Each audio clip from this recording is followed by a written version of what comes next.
This is Institut Català Internacional per la Pau, the International Catalan Institute for Peace. But we have not organized this cycle of webinars on our own. We have been working together very closely with CIDOB, also from Barcelona, and some other several organizations all around Europe. So thank you to my colleagues Paul and Chema, who have also put a lot of effort in these webinar sessions. Today is the first one, and we are delighted that we start with this bunch of powerful women.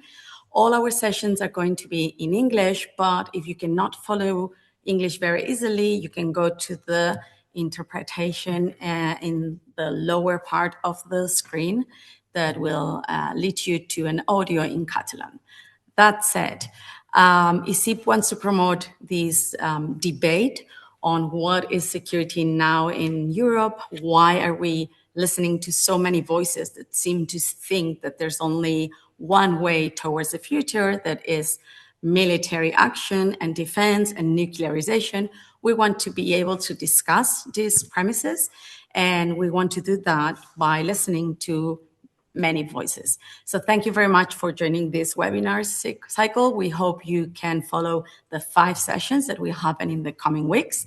And also, if you're interested, just for you to know, you can ask for a participation diploma or certificate that you can find all the information in our website.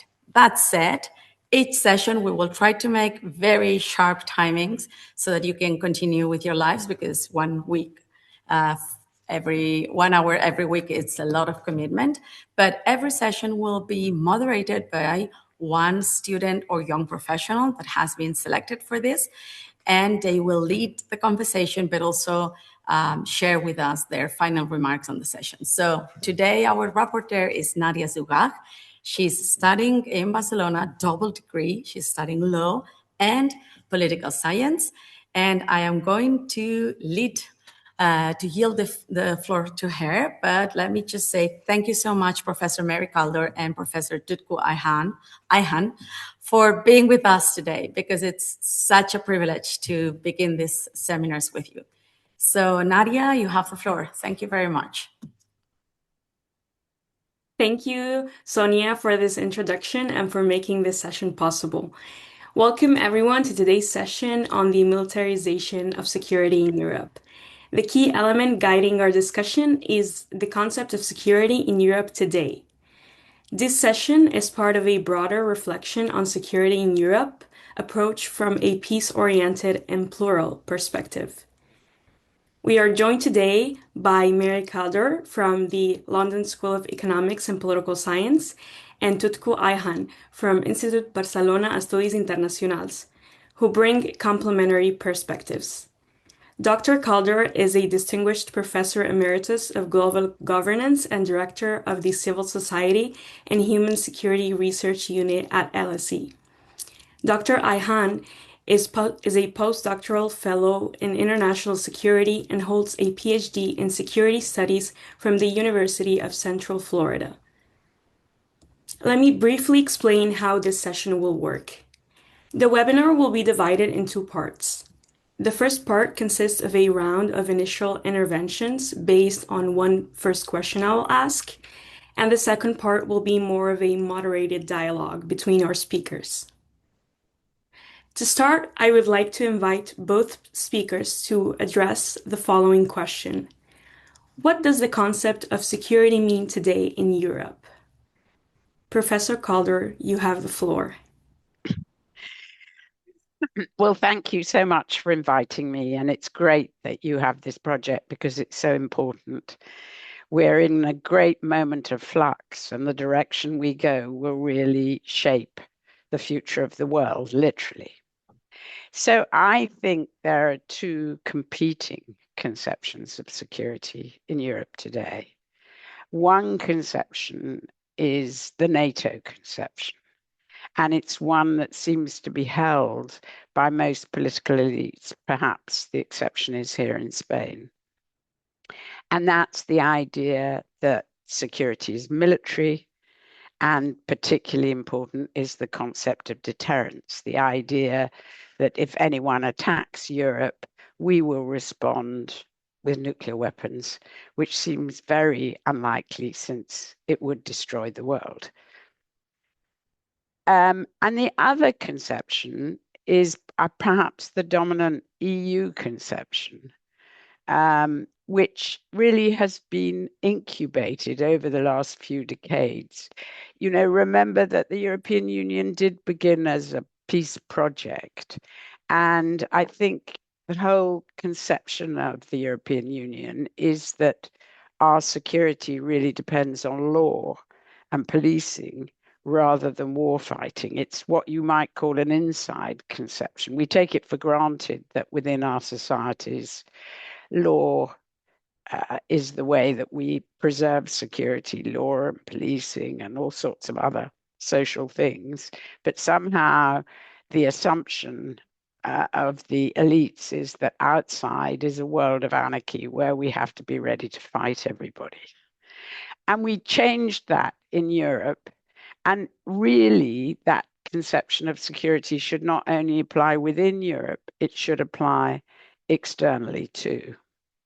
So Europe's conception of security, which I think is broadly held actually by most people, if not the political elites, is one that is human-centered and law-based. It's about the security of individuals rather than states.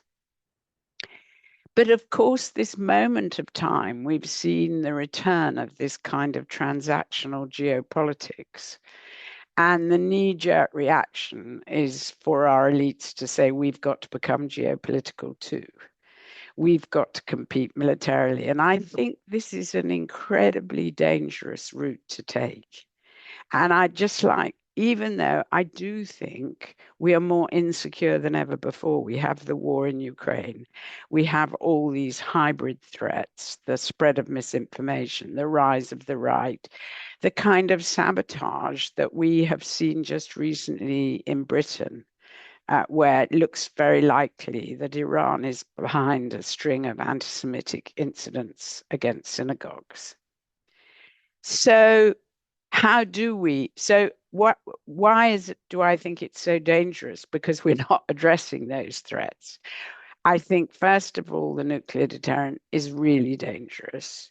I think it's dangerous not just because the more nuclear weapons there are, the more likely they are to be used, and not just because they're very, very expensive and they absorb money that could be spent on other things, but also because they keep alive the idea of war. We can never escape war, the idea of war, as long nuclear weapons are a kind of imaginary war. And we can never escape that imaginary war. Secondly, I think we need to transform conventional defense. We do need conventional defense. Russia did attack Ukraine, but we, in a way, we have the way our military industrial complex works is that all the defense money tends to be spent on incredibly expensive weapon systems that have been shown to be very vulnerable and that take years to develop. So they're out of date when they come into being. Whereas what Ukraine has shown to be defensive, to defend territory, it's mainly drones, missiles, people. And we do need conventional defense. That's really important. But actually, we need to do it in a way that shows we don't want to threaten or attack others. So we need a defensive conventional defense. And then the final issue is how on earth do we address what are known as these hybrid threats? I mean, in a way, the biggest threat to Europe is not military, but political. It's the threat from Trump. It's the threat from Putin. It's the threat from Israel and Iran and the interference in our political systems that's going on. And if you study what the Russians are interested in, their aim is to kind of create a permanent disorder. And if we're to withstand those kinds of hybrid threats, our governments talk about resilience, and they talk about it in a very technical sense. infrastructure, emergency services. Of course, we need those things, but above all, we need people to feel committed. We need a democracy that people feel they own.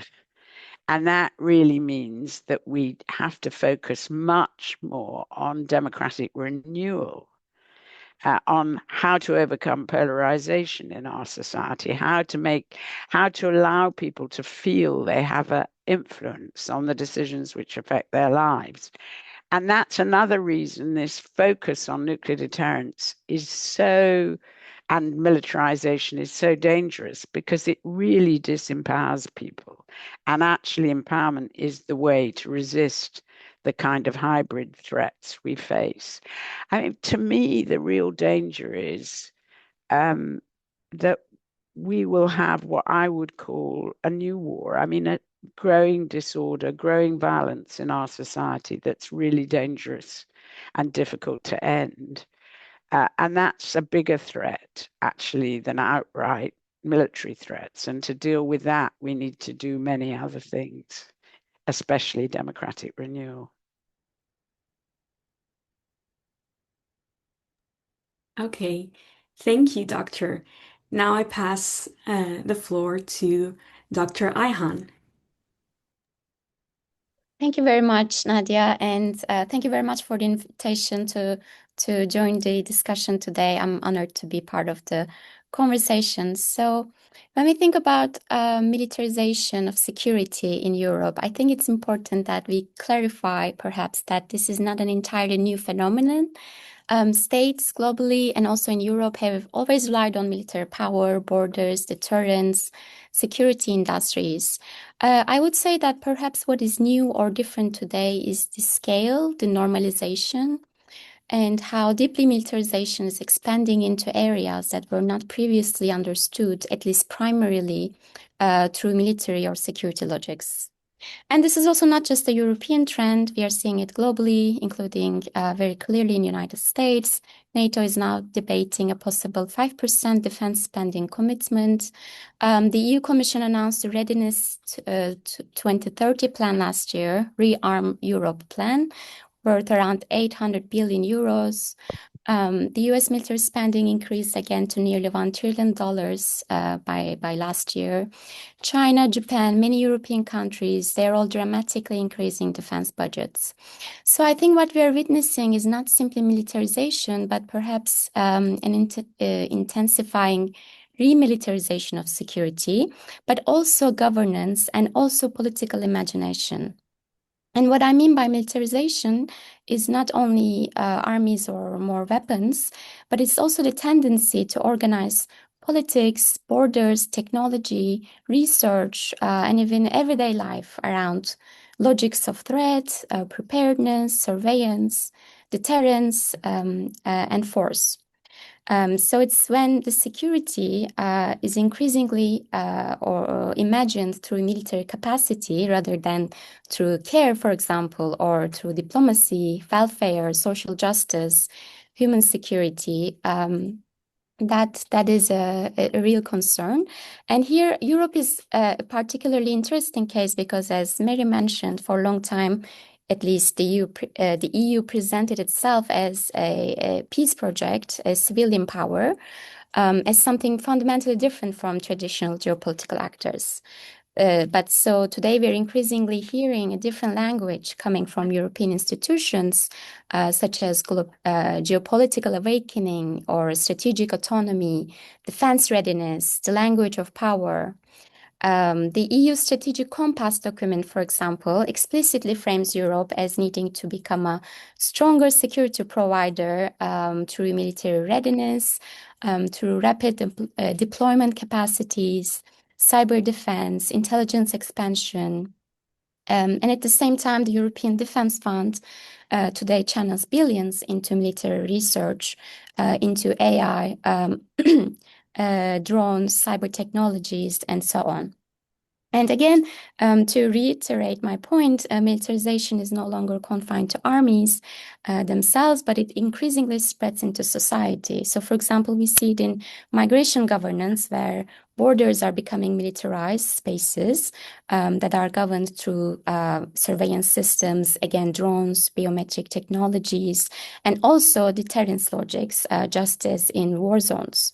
And migrants are increasingly framed not as people needing protection, for example, but as security threats, as risks or targets of management. Frontex today increasingly resembles a very much security actor, a transnational security actor that also has all these surveillance infrastructures, capacities, has own intelligence system, military-grade technologies. And so technologies that are developed in war zones, for example, are now being repurposed for border control. And unfortunately, we see the most tragic consequences of that in Mediterranean. And at the same time, we see while surveillance expands in border control, rescue infrastructures, for example, shrink. So migration and humanitarian governance itself increasingly merges with security governance. And we also see militarization entering universities and research systems in Europe. There is growing discussion of what some scholars call a military-industrial academic complex, where defense funding increasingly shapes scientific priorities, including, again, AI research or technological innovation. So today we see these military logics becoming very much embedded in knowledge production itself in Europe. And I think another very important dimension is that this militarization is happening simultaneously with major cuts to humanitarian and development budgets. So while military spending is very rapidly increasing, development assistance is sharply declining.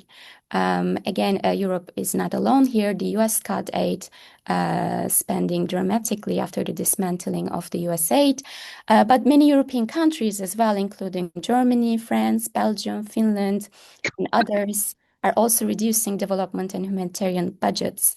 And I think this is politically revealing because budgets are, at the end of the day, moral decisions. So they show us what governments consider worth protecting. So they tell us what is prioritized, what is valued. And what we are seeing is not simply austerity, I would say, but it's also the political reordering of value. So military preparedness appears as urgent and as necessary, while care infrastructures become very negotiable. And from a feminist perspective, that has very concrete consequences for many populations, including women, refugees, queer communities, and marginalized populations who disproportionately depend on those social and humanitarian systems. So the cuts we see in gender-based violence prevention, for example, projects that support these prevention mechanisms or reproductive health, any type of humanitarian support, refugee protection, peace-building infrastructures. And from a feminist human security perspective, security is not only about protecting borders or states, as again Mary has touched upon during her talk.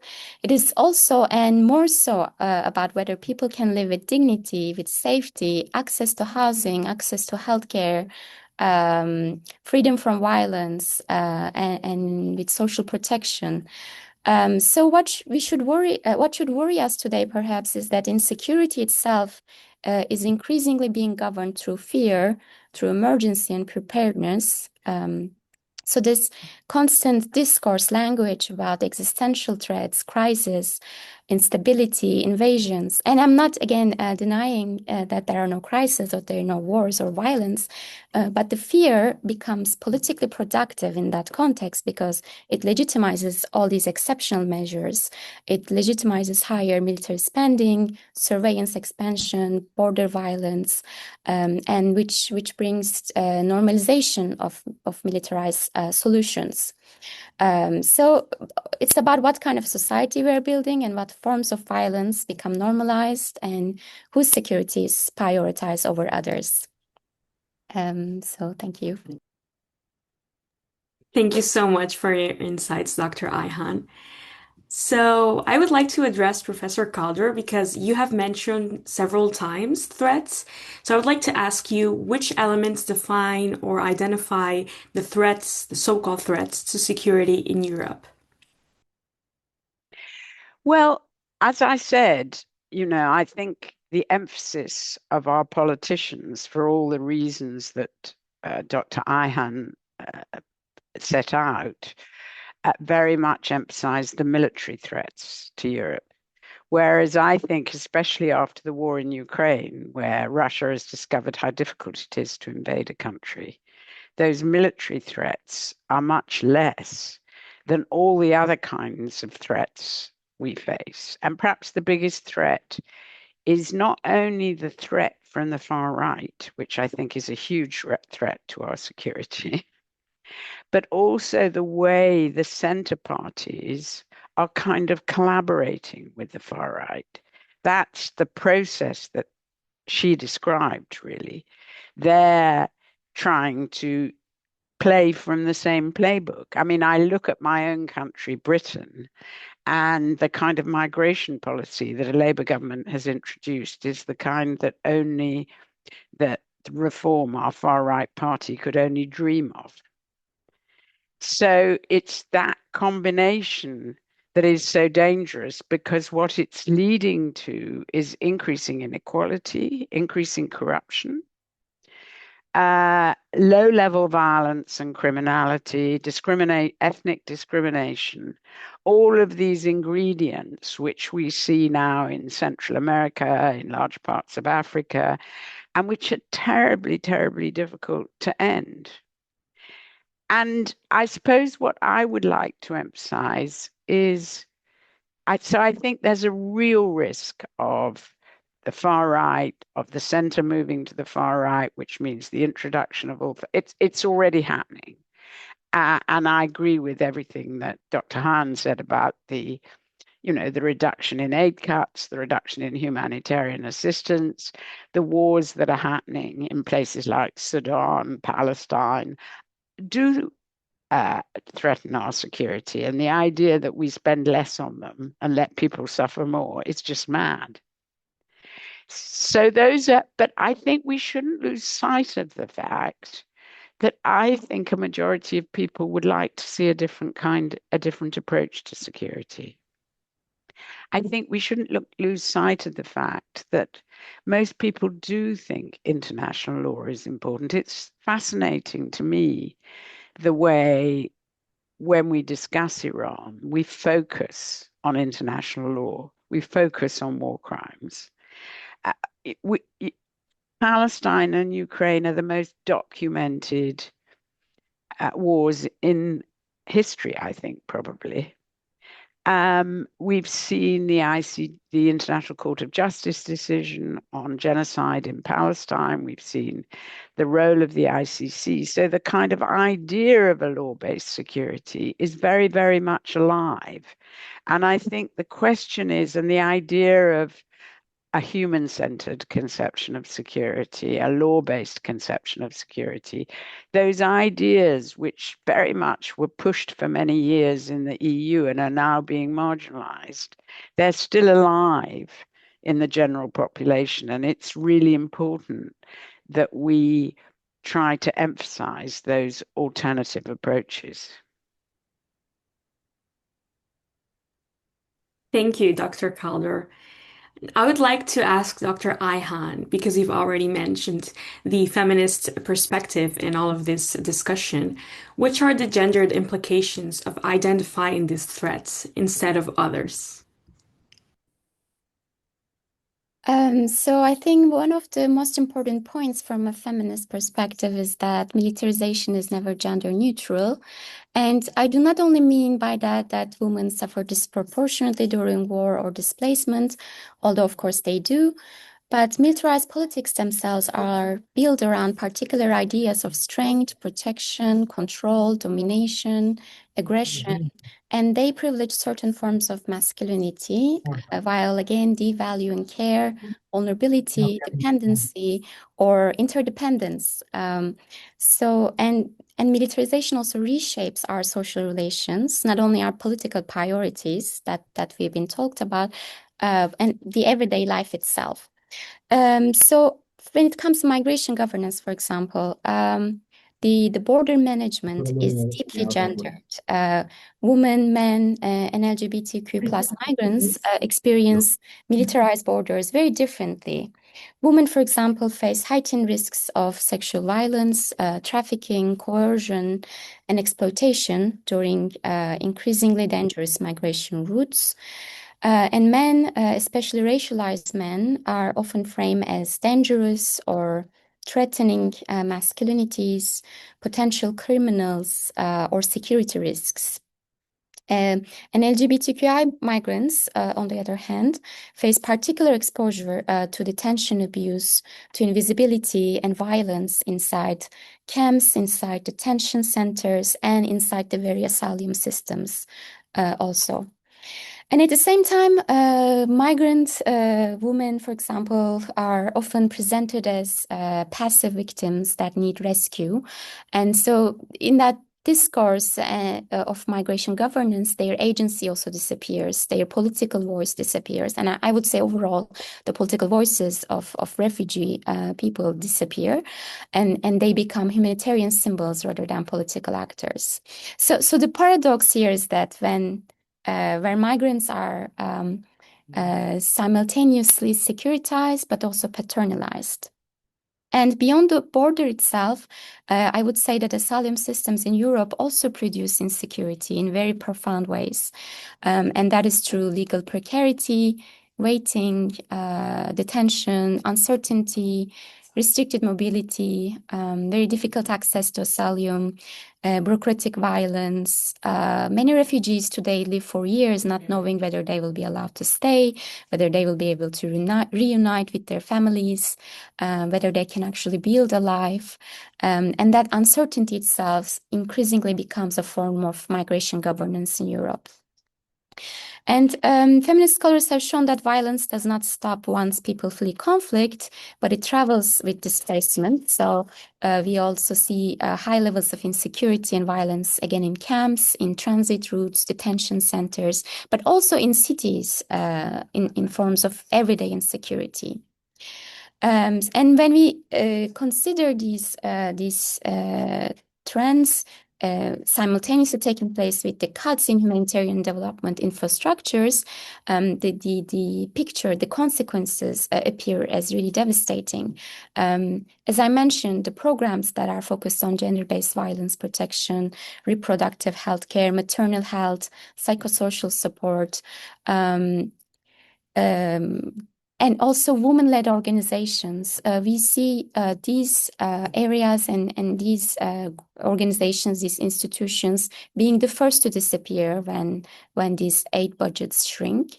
I think some estimates today suggest that nearly 80% of GBV prevention and response funding and more than 90% of sexual and reproductive health funding were cut in some humanitarian contexts. And all of this happening precisely at a moment when humanitarian crisis, when displacement and conflict are intensifying. So every day we have a record number of people who are displaced either within or across borders. So it's a very, very disturbing contradiction where more and more money flows toward weapons, deterrence, surveillance, military preparedness, while the infrastructures that actually sustain life are being hollowed out. And that also includes the very welfare systems in Europe, social protections, access to housing, right, access to dignified conditions of life. And I think all of that tells us something political and moral about, again, whose lives are considered worth protecting. So I think it's important to see the interconnectedness of all these developments. And I do want to emphasize my point about how fear is becoming more and more central politically, whether it's the fear of migrants, the fear of the other, the fear of the unknown outsider, or the fear of uncertainty, or the fear of the collapse of the liberal world order. Because when fear is the center of our political discourse and imagination, then that legitimizes militarization and military solutions. And I think the problem is not only that militarization is expanding, but also peace itself is increasingly being narrowed into security management and into geopolitical competition, where we see more forms of transactional peace. And where we see the actors who are very much involved in the conflict itself, in the war itself, being actors of peace. And feminist, post-colonial, or justice-oriented visions of peace, of security, are also becoming increasingly marginalized, and precisely when we need them the most, perhaps.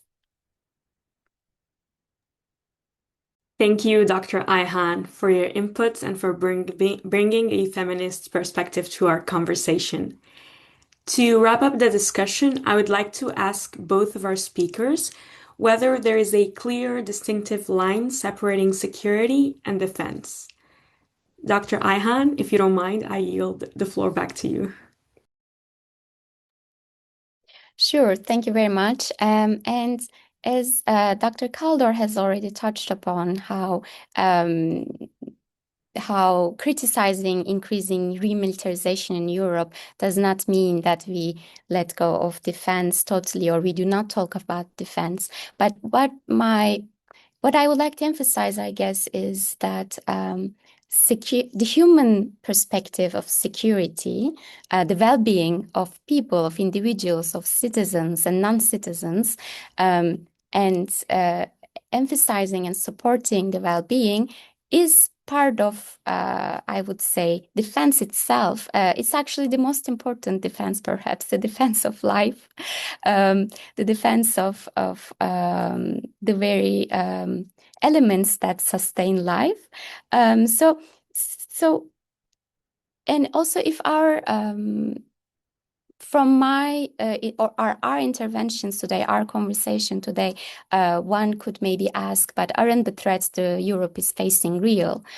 So my point is not to deny the threats, obviously, but I'm also not saying that states should have no defense capacity, but the feminist critique here is more about the proportionality and the political prioritization, and what kind of security again becomes centered, and what kinds of security are being marginalized.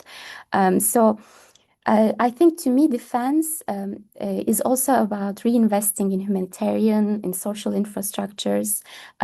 It's also strengthening diplomacy, strengthening peace building, and I guess overall expanding protection mechanisms, systems, rather than deterrence systems, especially in case of nuclear deterrence, which I think is never about defense or deterrence. It's always is very much about as Dr. Kaldor has mentioned, in case they are used, the world is destroyed. So there is not really much a defense logic behind nuclear deterrence. And so all this recent discourse in Europe about re-nuclearizing Europe and strengthening European nuclear deterrence systems, and putting all these huge amounts of money instead of putting that money into strengthening care infrastructures, again, social infrastructures, to me is the wrong political choice. And I would say also reducing arms dependency and reducing arms exports is, I would say, again, part of security. It's not against security or defense.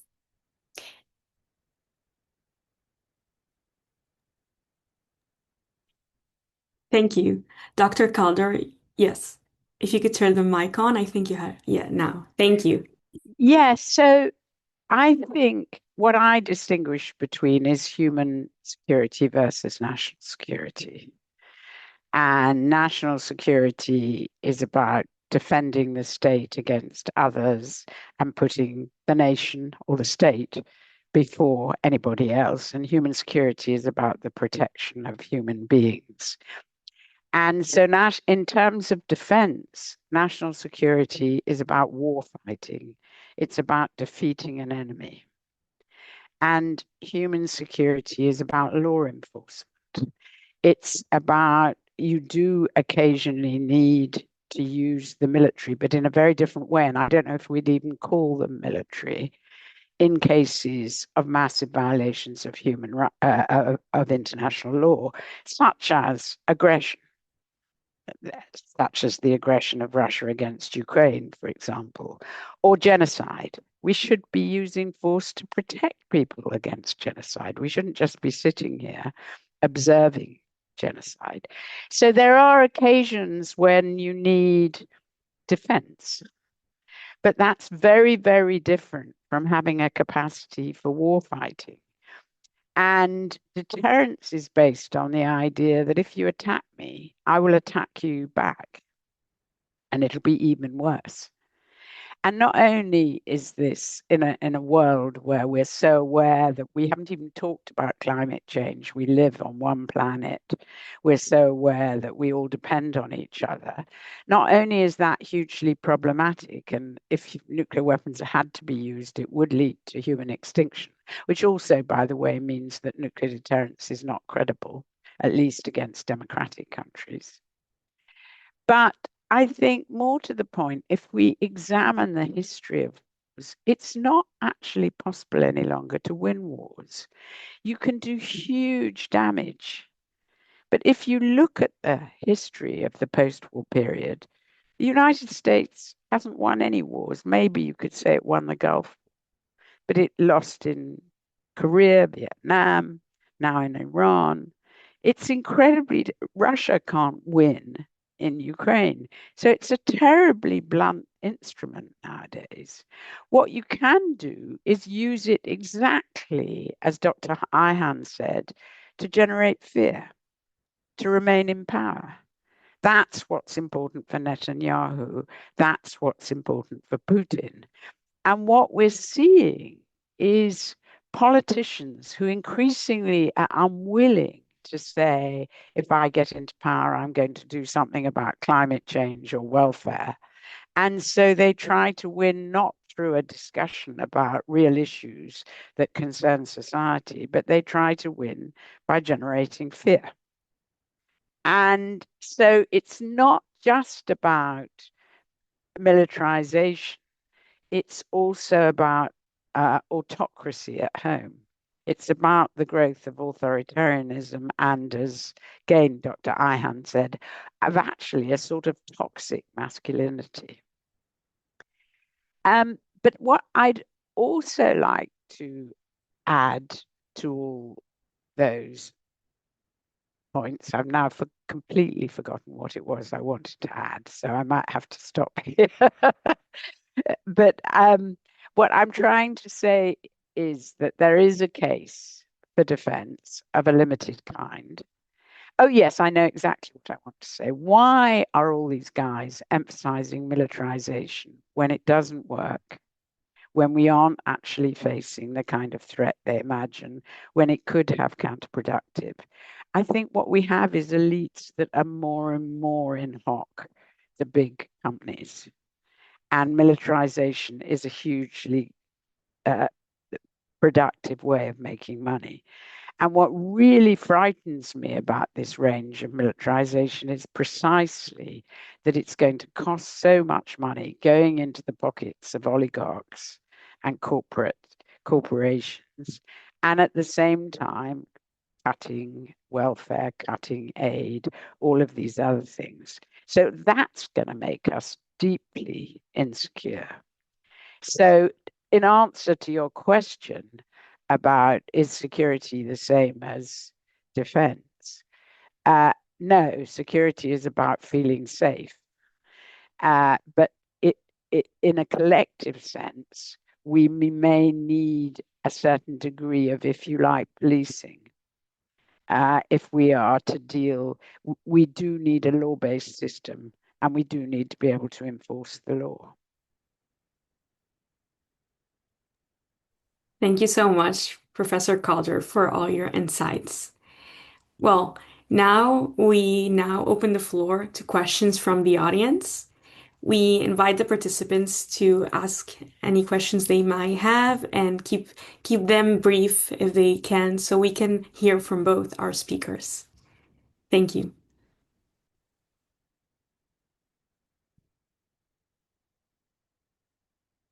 So some of you, well, first of all, thank you so much, Dr. Kaldor and Dr. Ayhan, for sharing these amazing and thoughtful reflections at this time marked by this global increase in military expenditure, and for sharing your human security and feminist perspectives. So as Nadia said, we will open the floor for questions, and some of you already wrote one question. We'll start with the question from Josephine Solanki, which is, thank you so much for the presentations. A question to Dr. Kaldor. Do you think the two visions of security you referred to at the beginning are the only viable options for Europe? It wasn't clear to me whether the second vision of security you mentioned at the beginning, focused on law and policing, is what you think we should be aiming for, or whether is it just a vision that has been traditionally prevailing. If so, given the securitization and militarization creeping into other sectors, such as policing and legal enforcement, as Dr. Ayhan laid out, how would we be able to ensure that opting for this option actually would make people, including non-citizens and racialized people, more secure? Could you perhaps comment on more radical or abolitionist frameworks? Well, thank you very much for the question. Yes, of course, it is the vision that I'm putting forward. But what I want to say is that we're living through a very turbulent period. I call these periods experimental junctures, when politicians don't know what to do and they experiment.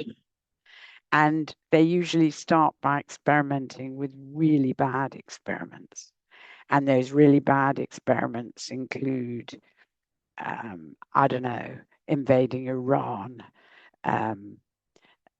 arresting and deporting migrants. There are all kinds of really bad experiments, and all those sorts of bad, spending much more on defense, and all that makes things worse and worse and worse. Those politicians become more and more unpopular. And so the question is, it's only if some politicians begin to make good experiments that we can turn the corner. And that's not out of those good experiments are the ones that are prevalent in society. And I think these ideas that I've been describing are very much prevalent in society. It's not just here in Barcelona, where there's the institute, the Catalan Institute for Peace, but everywhere. And, if you remember, Mark Carney at Davos made this speech about the middle powers. I think the powers that are really acting in this transactional geopolitical way are quite limited, actually. It's the United States, it's Russia, it's China, it's Iran, it's Saudi Arabia, it's Turkey. But there are a lot of other powers that aren't behaving like that. And so it's really important for people like us to keep alive this, and also even within the military and within the government, among the bureaucrats. The last few decades, we've discussed these ideas endlessly. And certainly, I talk to people in the British military who have experienced Afghanistan, experienced Iraq, and who want to act differently to protect people rather than to attack them. And so I think it's there in the zeitgeist. And the question is, how can we bring it out? And that's what I'm really concerned with.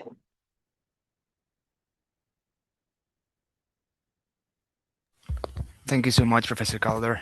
Professor Ayhan, would you like to add something to that?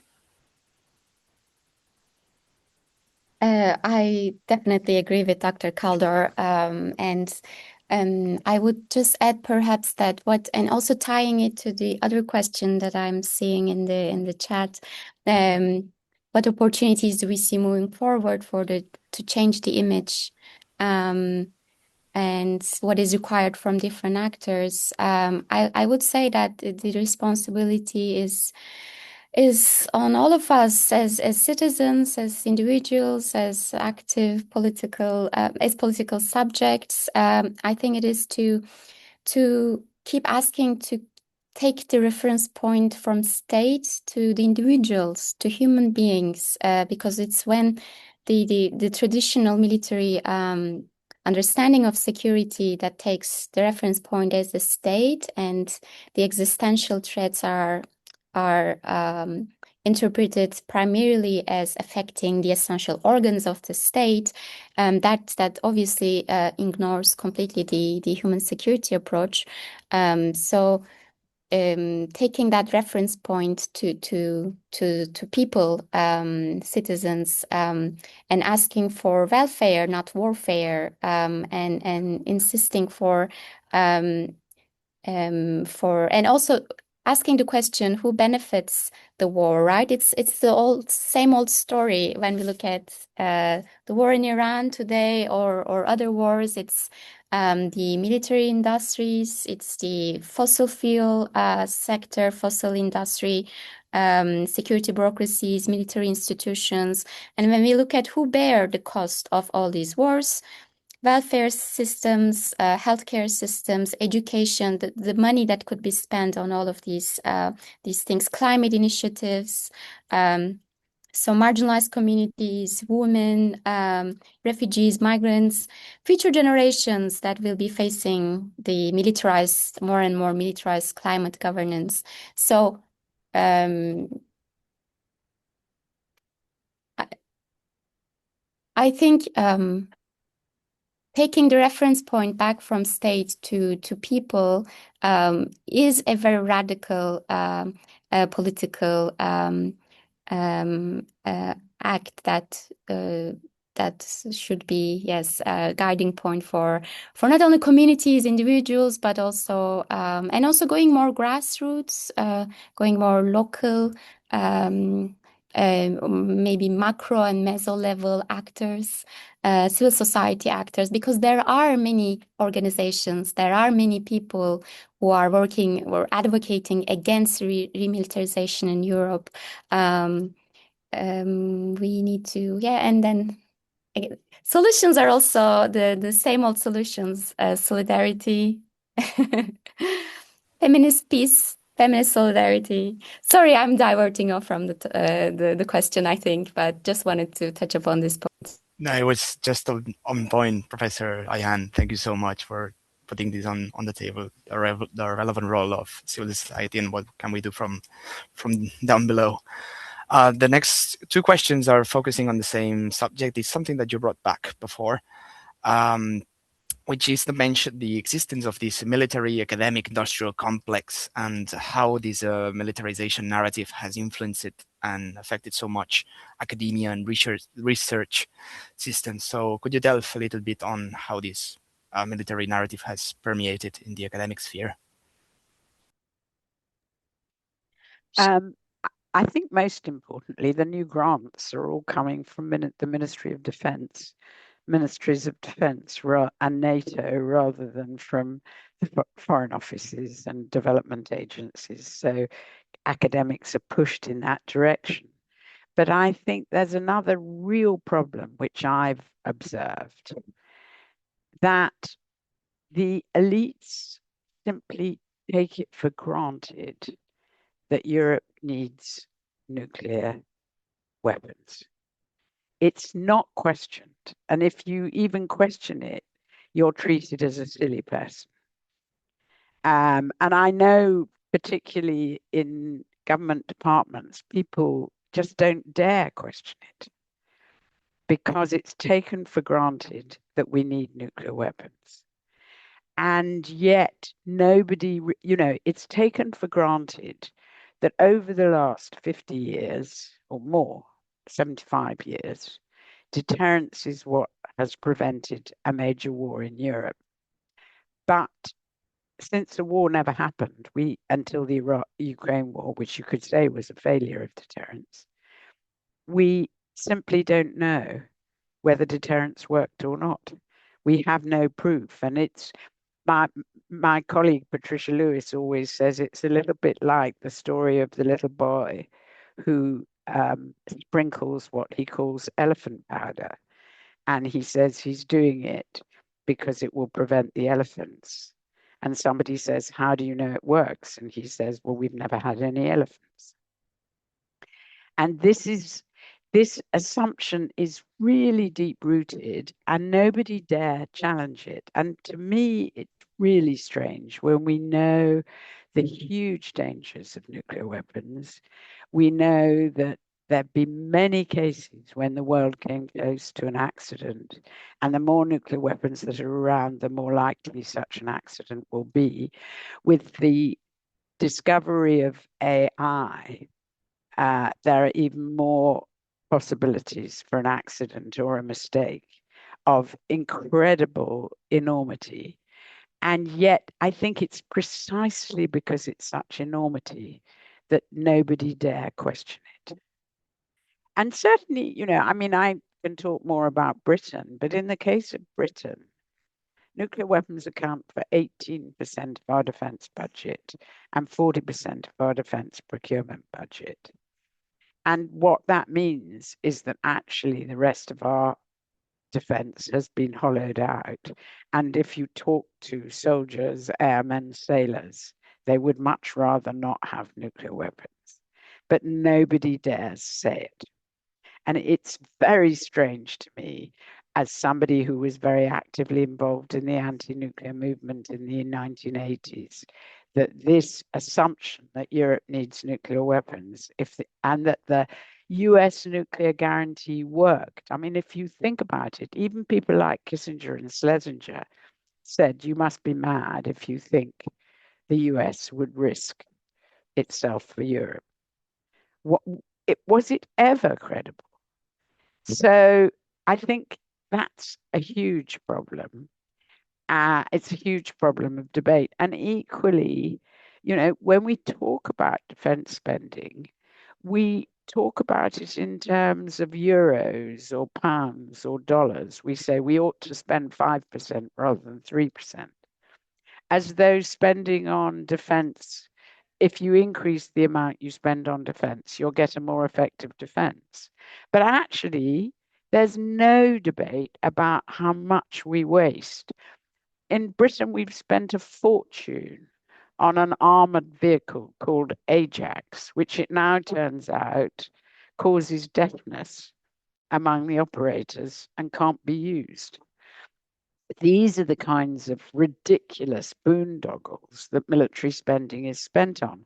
So we're not even discussing how stupid our defense spending is. We should be discussing what do we need to defend Europe? How can we do it efficiently so that we don't have to make cuts elsewhere? And that debate just isn't happening. So I think we need to make it a debate. Maybe among ourselves we talk about this, but we need a public debate with the politicians. Yeah, I would like just to give momentarily the floor to Professor Ayhan to respond to the issue of the academia being permeated. Oh, sorry, I lost militarization. No worries, no worries. And then I will give the floor to our rapporteur, Nadia, so you can give some final remarks. Sure. So the military academic industrial complex. So this has long history in the US, for example, but in Europe it's a rather recent phenomenon. So the European Defense Fund that was formally launched in 2021. So it basically pushes for more funding to military research, basically. So any research that is about defense technology, weapon systems, AI, cyber defense projects, drones, autonomous systems, space technologies, surveillance technologies. So the Europe Horizon last year, so these big European funding agencies, they are increasingly diverting funds to this military dual-use research projects. So since last year, especially the EU investments in military AI and defense and research and development has surged dramatically.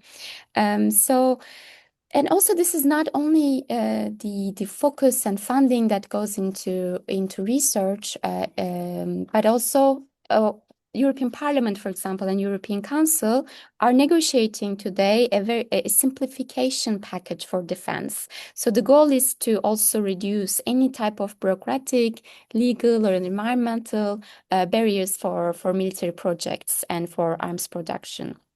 And when it comes to research, of course, again, what we prioritize, where we allocate the budgets, which research we prioritize over others, are again similar questions. And if you're interested and would like to know more, I would like to mention there's an action. It's called Stand with Scientists Against War and Militarization of Science, and they have a statement that if you're interested, you can read and endorse.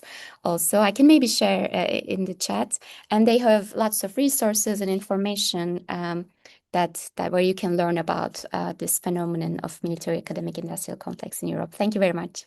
Thank you very much, Professor. Just before Nadia, our rapporteur, gives the final conclusions, you could very briefly comment on the last question, which relates to the common security conceived during the Cold War and when this period where this time was coined, this term, and that these threats responded to different perceptions and paradoxes, and what lessons can be drawn from the times of the Cold War and these new perceptions of different threats for security.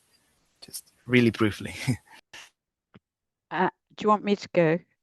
Yeah, common security was a really important conception, and the Palmer Commission was really important, and Gorbachev came to power and talked about our common European home. And the idea was that we can only be safe if we're all safe. And for me, human security is just taking common security one step further, not just that we want peace between nations, but we want human rights as well. So, but I think the common security idea was a hugely important idea, and we need to bring it back again because we need to understand that actually the world will only be safe if we're all safe.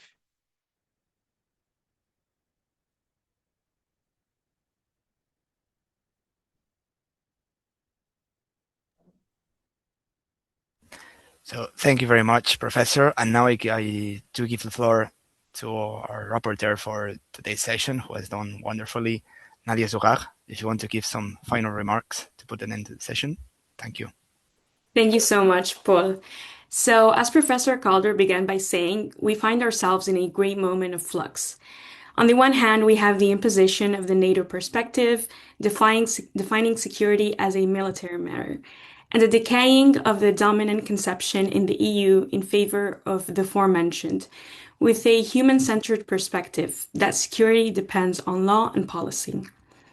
On the other hand, we are in an era where some political actors seem to be interested in a permanent disorder, imbalance, and of hybrid threats. This has brought back the use of nuclear deterrence, something that, besides being incredibly expensive, keeps the idea of war alive. Dr. Ayhan has highlighted that the militarization of security in Europe is not a new phenomenon. That what's new is the scale and the normalization, despite witnessing some of the most brutal violence ever documented in real time.